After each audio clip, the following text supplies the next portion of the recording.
تقريبا كوب من الراشي، كوب من الرز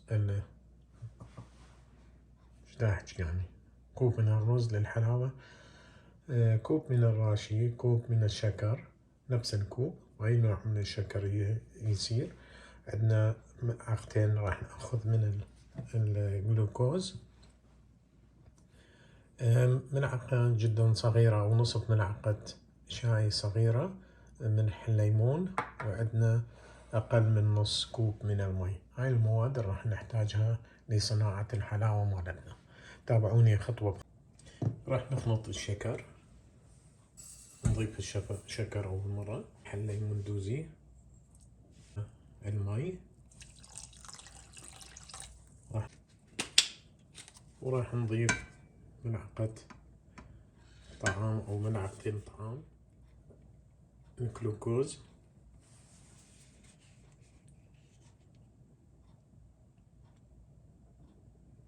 صار تقريبا ملعقة طعام فانيليا إذا حبيتوا. نشعل الفرن أو الطباخ، الترمومتر وهو مقياس الحراري 125 وفوق، إذا وصل 130 أيضا درجة مئوية، عنود ينطينا القوام المطلوب. وهسه راح نشوف لكم الطريقة شلون نختار. هسه راح نجرب. أولا ناخذ مي بارد وننزل، لاحظون شلون صارت. أعزائي المشاهدين لازم يصير قوامها بهذا الشكل. راح نطفي النار جواها. هسه وهي حارة راح نضربها بالخلاط اليدوي، تلاحظون.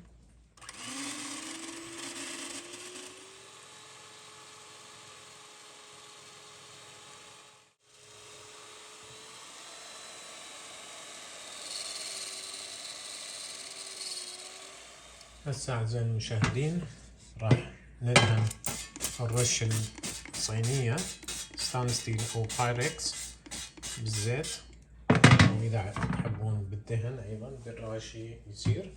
وهي حارة بعد ما خفقناها تقريبا 5-6 دقائق صار تغير شكلها. راح ننزلها بهاي الصينية، نخليها شوية تبرد على مود نقدر نشتغل بيدنا، والدهن على مود لا تلزق الحلاوة عندنا بالصحن. تلاحظون شلون دا تصير شعيرات. هذا احنا نريده. راح نتركها تقريبا بعد شوية نقدر نشتغلها بالايد طبعا.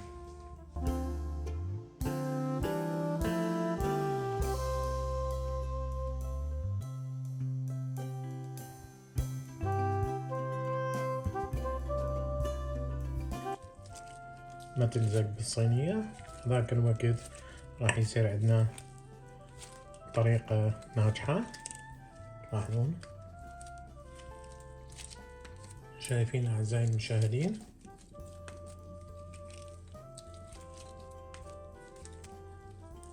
كل ما نسحب راح تنطينا قوام وشعور بالخيوط، تكون مجموعة من الخيوط. هاي الطريقة نقدر إلى أن تتعب يدينا.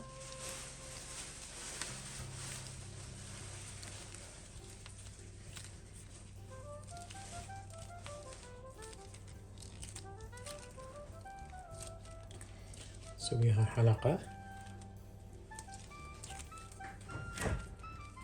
بهاي الطريقة، وراح نجيب صينية أخرى نخليها نضعها بهاي الطريقة هنا،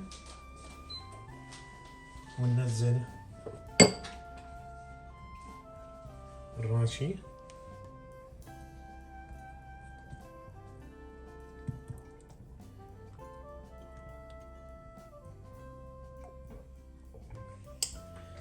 راح نحاول نشيل ونفتح ونسوي حرف ماية ونسحب ونحط بالراشي.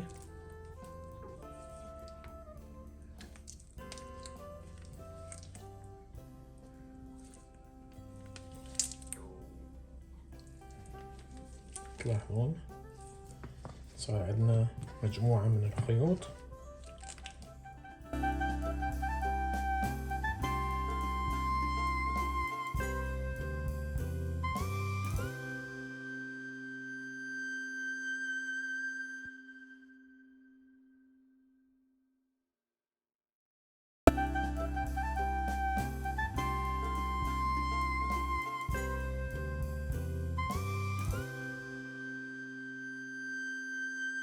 بهاي الطريقة على مود يصيرون شلاشل. تلاحظون شعيرات صارت، وهاي هذا اللي احنا نريده نشعر بيها من نجي ناكل هاي الحلاوة، نحس اكو شعر بيها، وهذا الشعر هاي يسموها حلاوة الطحينية او حلاوة الشعرية. تلاحظون ونظل نمط بيها لين يخلص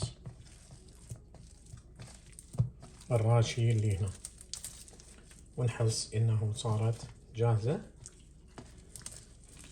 ونبقى دائما على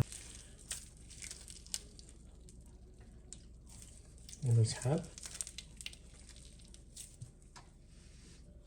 تلاحظون اعزائي المشاهدين شلون صارت.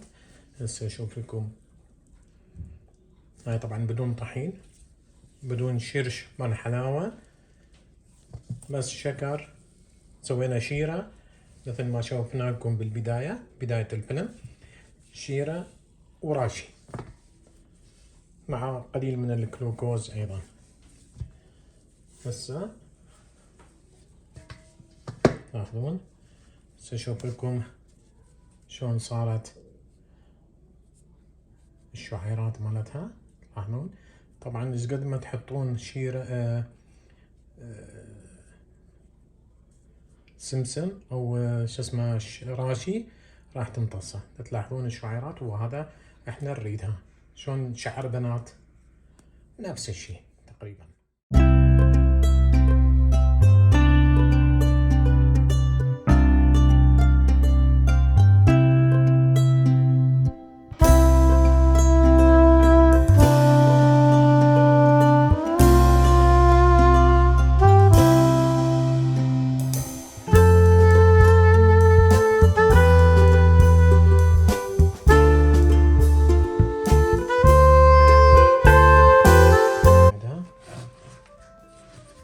وراح نقلبها.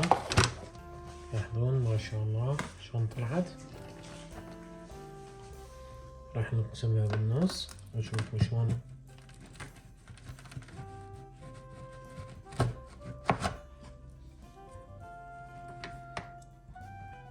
طلعت مرتبة كلش حلوة. صحتين وعافية. إذا حبيتوا الفيديو لا تنسونا باللايك والشير والسبسكرايب، وتفعلون الجرس على مود يوصلكم كل شيء جديد. صحتين وعافية وفنجان من القهوة. وهاي حلويات صيامي، تقدرون بالصيام بس واحد يكون صايم ياكل من عندها. وسوينا بشكلين، بجوز وبفستق حلبي، وحسب الرغبة اللي يريد ياكل بهاي او بهاي. وطبعا هاي تقدرون تسووها بدون مكسرات، تقدرون تسووها بس حلاوة واحدة. صحتين وعافية، وشكرا على المتابعة. وتابعوني بفيديو قادم ان شاء الله، وصفة جديدة. وتمنياتي لكم بالموفقية والصيام مقبول للجميع. صحتين وعافية ان شاء الله.